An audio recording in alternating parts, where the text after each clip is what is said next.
Habari ya saizi wasikilizaji wapendwa ambao mnanisikiliza kwenye United States of Africa TV na pia kwenye muungano wa nchi za Africa TV. Mimi ni John Bosco Nirandekura. Hapa leo tuko kwenye mwezi wa 6 tarehe 23 Jumatatu leo.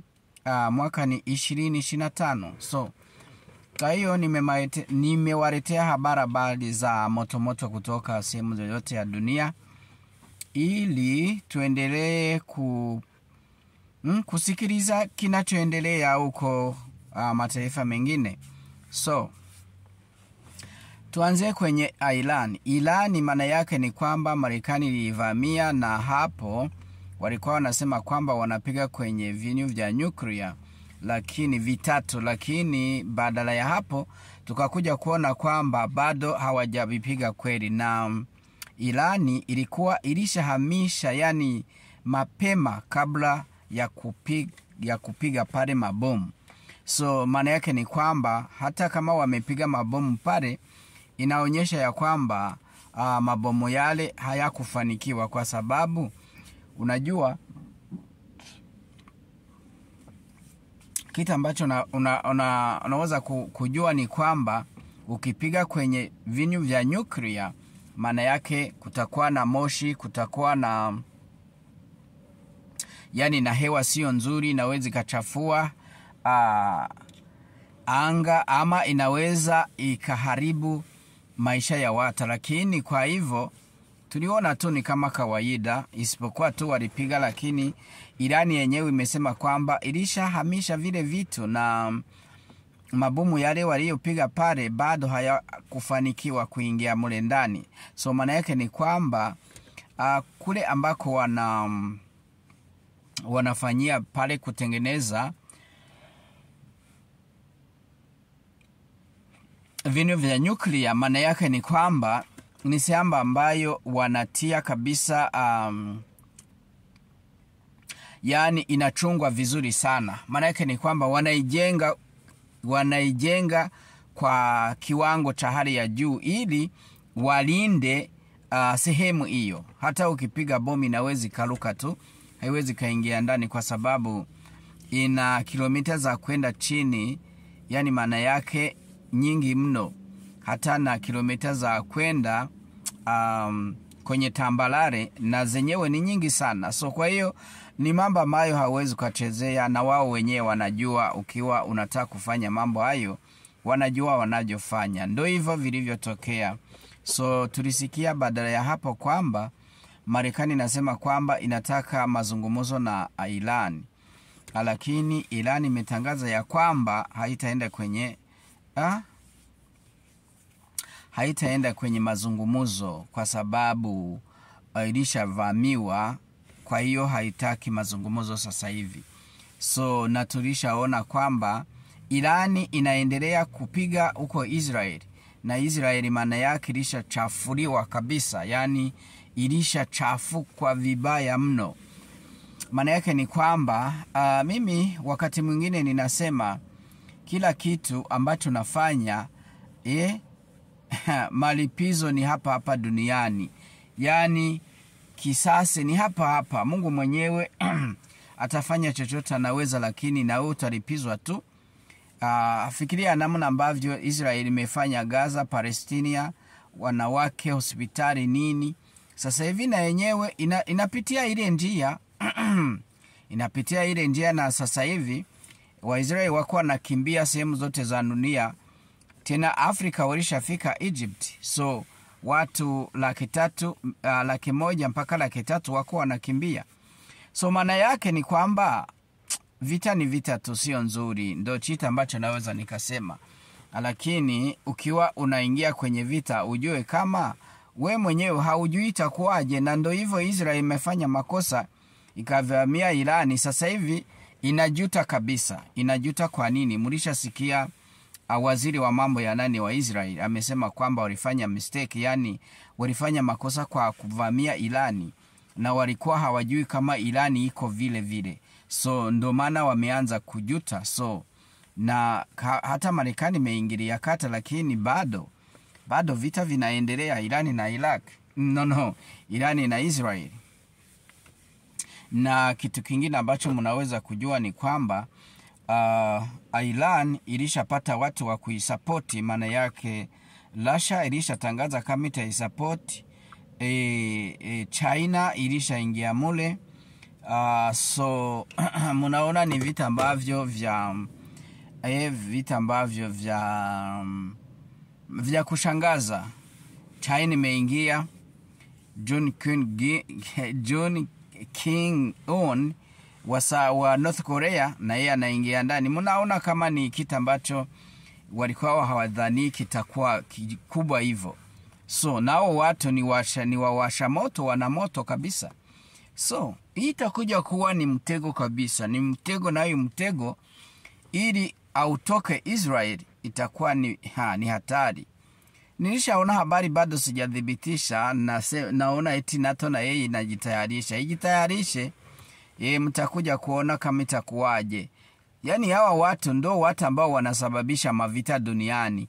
Eti watu wanasema eti ni vita ya dunia. Sio vita ya dunia, ni vita ambayo ya wale ambao wanaifanya, sio ya dunia. Msije mkawadanganya watu eti mavita ya dunia. Mavita ya dunia ya wapi? Acha wapigane, ambaye atapigwa atakubali basi. Kama vile Ukraine na Russia. Acha wapigane, ambaye atajisikia yeye hana nguvu atakubali moto. Ndio hivyo bwana.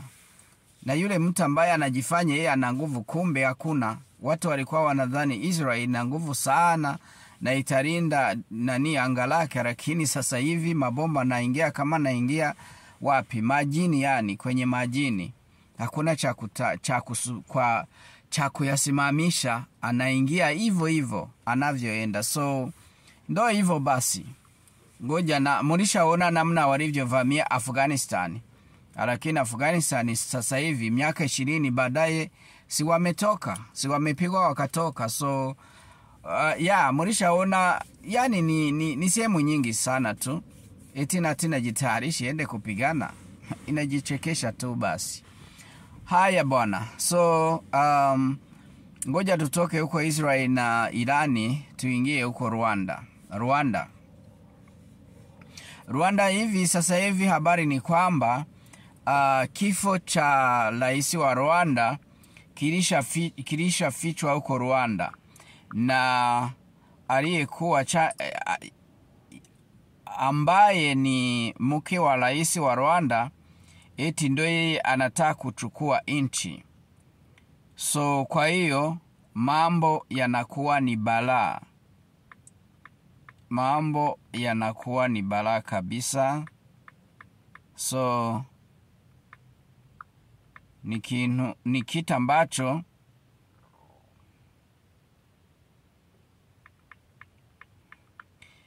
ambacho cha kushangaza. Lakini tutakuja kusikia video ya sauti ya mtu ambaye ni rafiki yake aliyesema, ni Mkenya, anamuita Lumumba. Tutasikia namna ambavyo alivyosema. Yeye mwenyewe anaelewa vizuri sana. Ngoja tumusikie kuhusu kifo cha rais aliyekuwa wa Rwanda. Sasa hivi ngoja tusikie.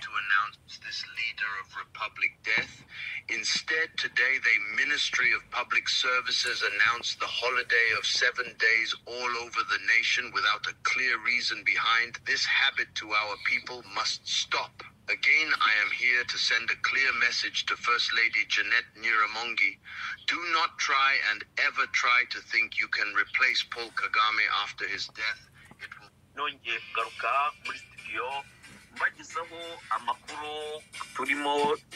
Huyu mtafsiri ni mtafsiri wa Kinyarwanda, lakini hii ni lugha ya Kiingereza. Maana yake ni kwamba huyu Lumumba wa Kenya amekuwa anaeleza ya kwamba namna ambavyo wanaendelea huko Rwanda kuficha kifo cha rais Kagame. Maana yake ni kwamba yeye Lumumba wa Kenya anasema kwamba anamwambia Janet Kagame kwamba asije akafanya makosa ya kwamba eti anataka kuwa rais. Maana yake ni kwamba anataka kuwa rais badala ya mume wake. So anamwambia kwamba eti Rwanda imetia siku 7 za kukaa nyumbani tu, lakini hawaelezi ni siku za nini. Hawaelezi kama Kagame amekufa wala nini. Maana yake yeye Lumumba yiko anaonya tu Janet Kagame kwamba asije akaingia mure ndani, kwa sababu atakuja kuona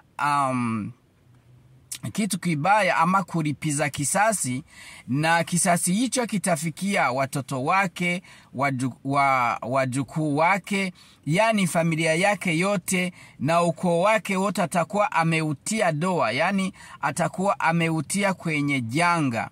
Maana yake itakuwa ni mauaji kama alivyotokea mapema.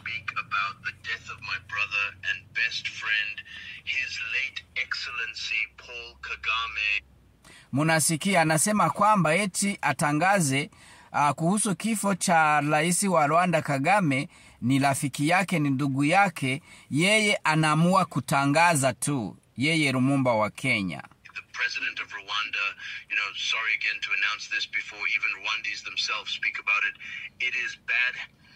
Mbabazwe no gutangaza urupfu rwa mugenzi wanjye kandi inshuti yanjye y'ingora mutima Paul Kagame witabye Imana, ariko urupfu rwiwe rukaba rukomeje gugirwa ibanga, ndetse n'abanyarwanda benshi ari mu gihugu hagati ndetse no hanze bakaba bitangaje, ariko bikaba bikomeje kugirwa ibanga.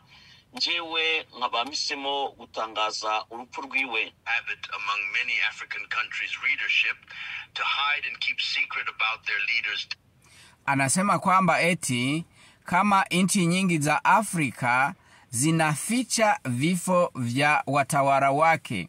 Anatoa mfano kuhusu Tanzania, Magufuli na yeye walificha kifo chake, lakini baadaye watu walikuwa wanasema amekufa, ndio serikali ya Tanzania ikaamua kutangaza kama Dr. Hayati Magufuli eti amekufa, lakini walikuwa wameficha kifo chake.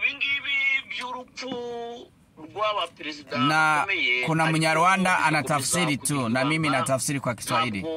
Bikiri inkuru yo guhishira kuko byakunze kubaho ahantu henshi hatandukanye. When late President Magufuli died, the government of Tanzania jabayeho kuri President Magufuli wa Tanzania. Rais wa Magufuli wa Tanzania wakati alipokufa na yeye walificha kifo chake. Ndio hivyo sasa, ni tabia mbaya kwenye nchi za Afrika. Did not want to speak out until rumors exploded all other than eti hawatake kuongea wakati ambapo watawala wake wanakufa, wanaficha, lakini wanatangaza wakati ambapo watu wakiwa wameshasema wengi sana ndio wanatangaza. Na Magufuli ilikuwa hivyo. The President Paul Kagame died 5 days ago. The government of Rwanda doesn't want to announce this. Na Rais Kagame wa Rwanda amekufa tarehe 5 zimepita, lakini Rwanda government haitaki kutangaza kifo chake. Eti watangazaji wa habari kutoka nje ndio wametangaza. Instead, today the Ministry of Public Services announced the holiday of 7 days all over the nation without a clear reason behind it. Eti na Minister of Interior yeye ametangaza siku 7 za kukaa nyumbani tu, lakini hawaelezi ni kukaa kwa nini, ni holiday ya nini yani. Irimo itegurwa ibyo ngibyo bikaba ari uburyo bwo gupfuka abantu igitambaro mu maso, yani ni kuficha watu kitu ambacho kilichotokea huko, lakini rais wao alishafariki. Hawataki kuwaeleza Wanyarwanda na watu wote kwa ujumla. Atarasanzwe abaho leta irimo gukiraho mu rwego rwo kujisha abaturage. This habit to our people must stop. Again, Hivi vitu ambavyo vya tabia mbaya vinapaswa kusimamishwa kabisa. Sio tabia nzuri kufisha kifo cha kiongozi. Tunatuma message kwa Janet Kagame, mke wa rais wa Rwanda Kagame, asisubutu kabisa kuchukua nafasi ya kuwa rais wa Rwanda. Kwa sababu rais Kagame amekufa, yeye anataka kuwa rais na yeye. Itakuwa ni makosa mabaya sana mno ambaye unafanya, na yatakuwa na kandi ntabwo ingaruka za kugeraho zaba, yani kwa kuwa na shida hiyo inaweza kukurudilia kabisa kwenye maisha yako na familia yako, na watu wote wa kwako wanaweza wakaangamia. Wanataka namna ambavyo wanawaambia wawasimamisha ambao hawana sauti, maana yake vyama vya kipinzani, na kuna mama naitwa Victoire Ingabire, na yeye alishafungwa ili Janet Kagame aone namna ambavyo atakuwa rais. Hivyo waue watu ambao sio wa RDF FPR. Urimo urashyira ubuzima bwawe, ubwoko bwawe, bene wanyu n'abagukomokaho muri unatia maisha yako na familia yako na ukoo wako kwenye maisha mabaya maishani mwako, hasa kwenye familia yako.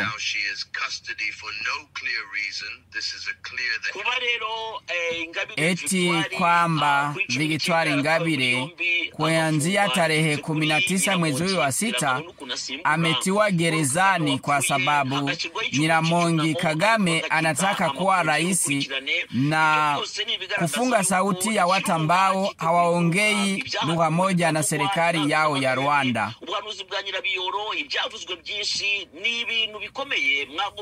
Kuna tafsiri nyingi ambazo zilishatafsiria kuhusu Rwanda, namna itakavyo kuwa baada ya kifo cha Kagame. Watu wengi watakufa na damu itamwagika wasipokuwa makini. No kwinjira mu bibazo nk'ibi ngibi, Nyiramongi witonde, ili ni korosi rikomeye udashobora gukata uko byagenda. Nyiramongi aende kidogo asijiingize kwa mambo hayo.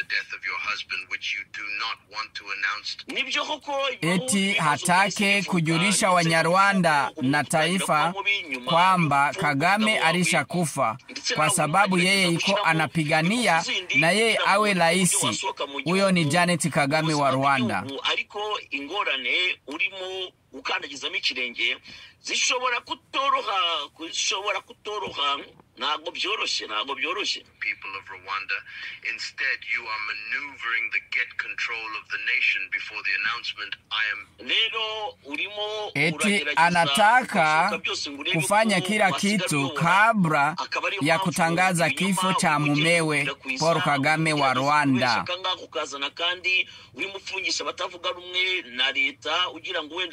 Anawafunga watu ambao hawaongei lugha na serikali ya Rwanda ambayo inatawala sasa hivi. Kwa hiyo inaweza kawa rahisi kwa yeye kuingia madarakani kupitia kifo cha mumewe. Alishafunga Victoire Ingabire, umuhoza Rwanda, na yeye iko na chama cha upinzani wa Rwanda. Baadaye ndo atatangaza kifo cha mumewe. Kandi ingoma yawe ya FPR Inkotanyi muzicuza no makosa no gukorera abene igihugu b'igihugu cy'u Rwanda. Very sorry. anawaambia eti samahani, ni vita ambavyo vinasikitisha. Eti Afrika mnapaswa kuwa tayari kwa kusikia ama kwa kupokea demokrasia ili isaidie watu wengi kwenye nchi zenu. Birakomeye rero akaba ari ubutumwa bwatanzwe na Patrice Lumumba, umusesenguzi muri politike w'umunyakenya, akaba ari we gutangaje ku mugaragaro urupfu rwa Paul Kagame rugomeze kugirwa ibanga. Ngiyi message yatanze mu rurimi rw'icyongereza kubashobora kumva urwo rurimi mbere yuko ngewe nkora. Eti Lumumba ametangaza hivyo, ndio hivyo, yeye ni wa Kenya kwanza.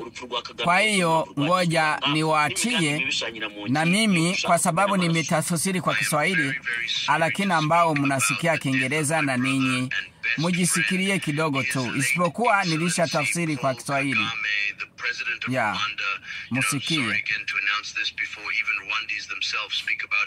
It is bad habit among many African countries' leadership to hide and keep secret about their leader's death. We have seen it when late President Magufuli died. The government of Tanzania did not want to speak out. Eti yeye Lumumba anatangaza ya kwamba yeye ni rafiki yake, ni ndugu yake Paul Kagame wa Rwanda ameisha fariki, lakini serikali ya Rwanda haitaki kutangaza kifo chake. Maana yake ni kwamba Janet Kagame, mke wa rais wa Kagame, ndo yeye anataka kuchukua utawala wa Rwanda, kwa sababu anadokeza mfano wa kwamba namna ambavyo Magufuli wa Tanzania na yeye wakati ambapo alikufa, yani serikali haikutangaza, ni mpaka wakati ambapo watu walisema sana ndo walitoka wakaongea kuhusu kifo cha Magufuli wa Tanzania. Kwa hiyo ni tabia mbaya ambayo ngoja tuendelee. Now in Republic of Rwanda, the President Paul Kagame died 5 days ago. Anasema ya kwamba kwa hiyo watu wengi wakiwa wanaongelea mambo hayo ndo walitangaza kifo cha Magufuli. Na Rwanda, Rais Paul Kagame alisha kufa siku 5 zilizopita. Ngoja tusikie. The government of Rwanda doesn't want to announce this leader of serikali ya Rwanda haitaki kuongelea haya mambo ya kwamba namna ambavyo Kagame alishafariki. Public death. Instead, today the Ministry of Public Services announced the holiday of 7 days all over. Kwa hiyo ambaye anatawala Rwanda, naweza kusema Minister of Service Rwanda, yeye alishatangaza kwamba watu watapumzika siku 7, na hizo siku 7 hawajawaeleza vizuri ni za nini. For the nation without a clear reason behind this habit to our people must stop. Again, I am here. Hivi vita ambavyo vinatokea kwa sababu hawavielezi, yeye Lumumba nasema hivi vitu vinahitajiwa kusimamishwa, sio sawa. Yani Minister of Service Rwanda yeye hajaeleza Wanyarwanda na dunia kwamba siku 7 ni za nini, yani kwamba kama Kagame alikufa au la. To send a clear message to First Lady Janet Nyiramongi. Na yeye anatuma habari kwa Janet Kagame, ya mke wa rais wa Rwanda. Do not try and ever try to think you can replace Paul Kagame after. Anamwambia eti asijaribu hata kidogo kwamba yeye anaweza kuwa rais wa Rwanda eti kwa sababu Kagame alishakufa. His death, it will be a big uncontrollable mistake in eti itakuwa kitu ambacho hawataweza kusimamisha ama kusimamia akifanya hivyo. Democracy which you will face consequences. I can see how you are manipulating system. Eti kwamba watakuwa na shida sana kwa sababu hiyo akijaribu kuwa rais wa Rwanda, eti kwa sababu yeye anataka kuwaonyesha Wanyarwanda kwamba yeye ndo atakuwa rais wa Rwanda, lakini itakuwa shida sana kwa Wanyarwanda. to silence opposition, na anaendelea kufunga sauti ya opposition za Rwanda kwa sababu yeye anataka afanye ambacho anataka kufanya. Victoire Ingabire, who arrested yesterday. Anasema ya kwamba namna ambavyo walikamata ambaye ni mpinzani wa Rwanda Victoire Ingabire 19th June 2025. Na alifungwa tarehe 19 mwezi wa 6 mwaka 2025. Now she is custody for no clear reason. This is a yamefungwa bila sababu yoyote ambayo yiko nayo, lakini walimfunga tu, na huyo ni Janet Kagame alifanya hivyo. That your intention is not good at all after the death of your husband, which you do not want to announce to people of Rwanda.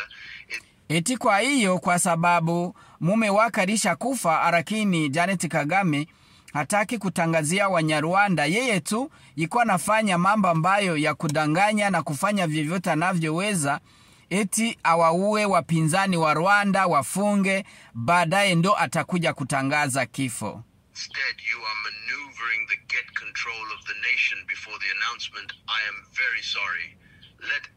Anamwambia kwamba eti ni vita ambavyo vya kushangaza, vya kusikitisha, kwa sababu hiyo yeye tu anataka awamalize kwanza, baadaye ndo atakuja kutangaza kifo cha mumewe Kagame. Africans be honest to democracy and our people. Eti Afrika mnataka kuwa watu ambao yani mnasema ukweli na kwenye wananchi wenu na kukubali mambo ya demokrasia.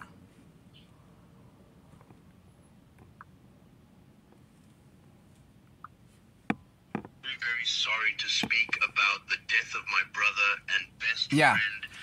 Kwa hiyo mumesikia vizuri kwamba namna ambavyo yeye Lumumba wa Kenya ndo ametangaza kifo cha Kagame, isipokuwa tu na yeye anajua Kiswahili lakini anatangaza kwa Kiingereza kwamba rais wa Rwanda Kagame alishakufariki, lakini mkewe Janet Kagame wa Rwanda yeye anataka yani kufunga sauti lolote mule Rwanda liwe kwenye wapinzani, yani kabla ya kutangaza kifo cha mumewe, ili na yeye awe rais wa Rwanda.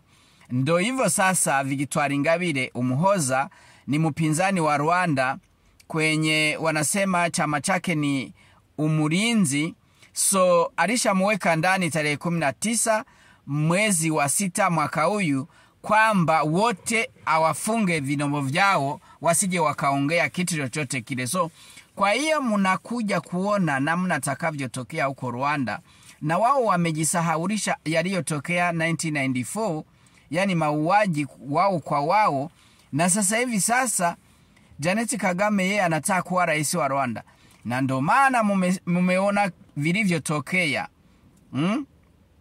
Vilivyotokea kabisa. Yani watu wengi walikuwa hawaelewi, watu wengine walikuwa hawataki kusikia, lakini mambo yamekuja nje na watu wengi walishajua kila sehemu yoyote, lakini kwa kuficha tu basi wanaficha, lakini haitasaidia. Ngoja tutaona, tusubirie. So kwa hiyo ndugu zangu wapendwa, ndugu zangu wasikilizaji, ndo mimi sasa kwenye United States of Africa TV, kwenye nchi za Umoja wa Nchi za Afrika TV. Kwa hiyo Afrika tunapaswa kuwa na moyo mmoja, tunapaswa kuwa wamoja, tunapaswa kusema ukweli, yani ukweli wa kwamba kama kitu kimetokea, hakuna jinsi, sio kuficha havina faida yoyote ile. So kwa hiyo tuko pamoja ndugu zangu wapendwa, na mnifanyie sub kisha mtie comment. Tutarudi tena, tutaongea mengine. Asanteni sana. Bye bye. Na wapenda mno.